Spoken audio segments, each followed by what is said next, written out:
Hi there, I'm Andy Robertson, and this is Family Gamer TV.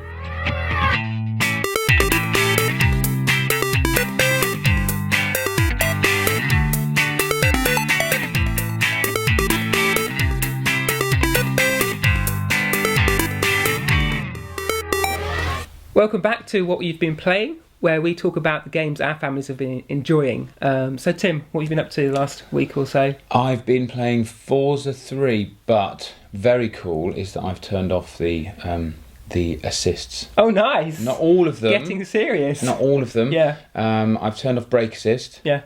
I ventured into the world of non-automatic, so stick shift or manual. Yeah, so you're just doing gear. triggers to change gears. Oh my gosh. Testing you, is it? It's really scary. But I mean, cool. that is one of the things that's really nice is that you can just keep going with it. Yeah. You can put that back on. No, I need brake help. And on Kinect, you still playing some? Yes. Getting in front of the console? Yeah, we've been doing, is it the raft one? Yeah, Kinect Adventures, I think. Yes. Yeah. So we've been doing the raft one quite a lot. In fact, I think we haven't ventured off. When you go to the screen, there's several different options. We just keep going back to the raft one. Well, Do the raft one It must again. be a good one. That's the kids, is it? It is good, yeah. We tried a 2-player.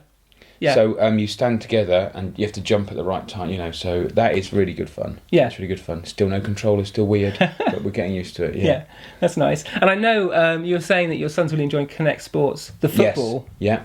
Yeah. So he's quite football focused. He likes his cricket as well. But the things he's been doing are the ball comes towards you on a goal. There's a goalie mode to it, and the ball comes out the screen. Oh, not literally, but it feels like that. It comes towards you, and you have to kick it at just the right time. Yeah. And punch it away and like this. So, but interestingly, both of them have enjoyed that. Yeah. Both 5 and 8, and it's quite rare for my daughter to want to play the same game. So that's quite cool. Yeah, that sounds really good. I know you guys were really into the Wii boxing, where you were, had the nunchuck and the remote. I did put my arm out one time on that. Yeah, and Sam was always beating you. Sam always, basically, you didn't need to be quite as aggressive as I was being. Yeah. So, Well, I really like the boxing on the Kinect Sports game, because rather than just like having to flail your arms around, because my kids did that, and they could just flick their wrists and beat me. It had the same They could effect. beat me. Yeah. But in Kinect, it sees your whole body, so it actually sees where your shoulder is.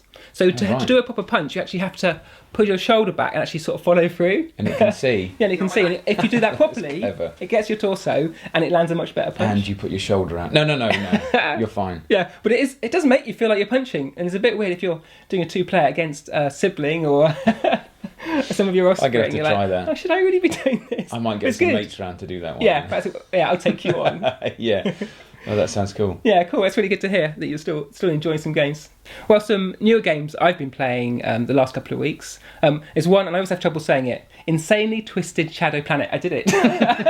It's an XBLA download game, but it's got a really unusual look. So it's all sort of silhouetted, and you control this little flying saucer with sort of a robot arm that can shoot things. Okay. It's hard to describe. Okay, no, I have to look at that. And you work your way through the landscape. It's a little bit like a game Limbo. Are you just a creature walking?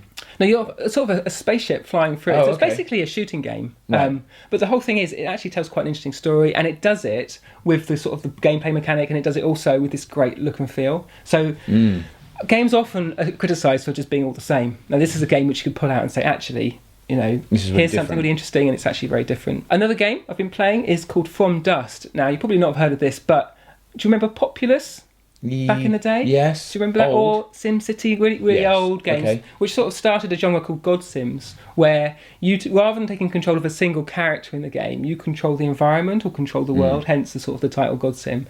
And From Dust is really trying to sort of reboot that whole genre and say, here's a fresh take on it. And I mean, one way they do that is, again, by a really nice sort of almost like hand-painted look and feel for the graphics.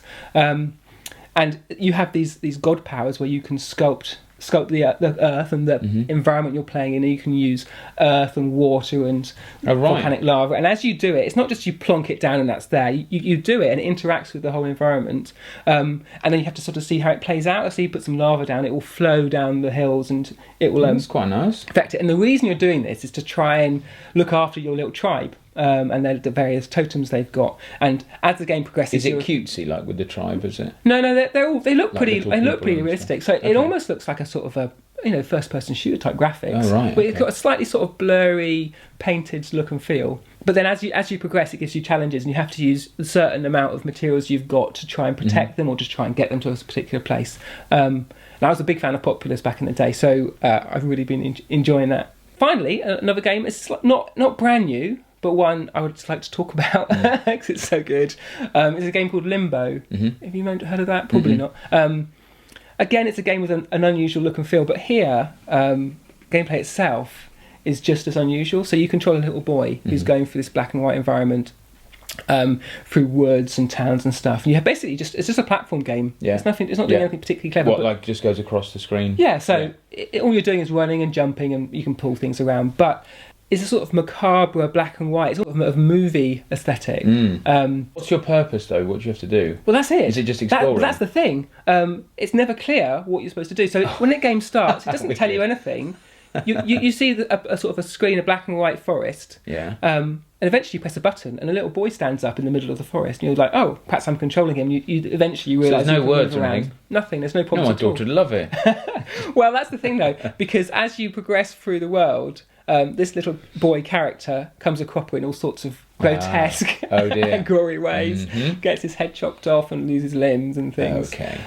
Which maybe gives it sort of a sinister feel. Yeah, and it's a game I'm going to get you playing, so in a few weeks I'll be asking you what you think of it. But the reason I'm talking about it now is that it's been out on the Xbox 360 for a long time, but it's just come to the PlayStation 3 via PSN and to the PC as well via Steam. So if you've not played it, it's just a few pounds. It's worth it. And like I say, I'll be setting you up with it to see what you think about it. I'll let you know what I think. So there you go. That's the new games I've been playing this week. Welcome to my gaming surgery. This is my chance to answer your questions about video games.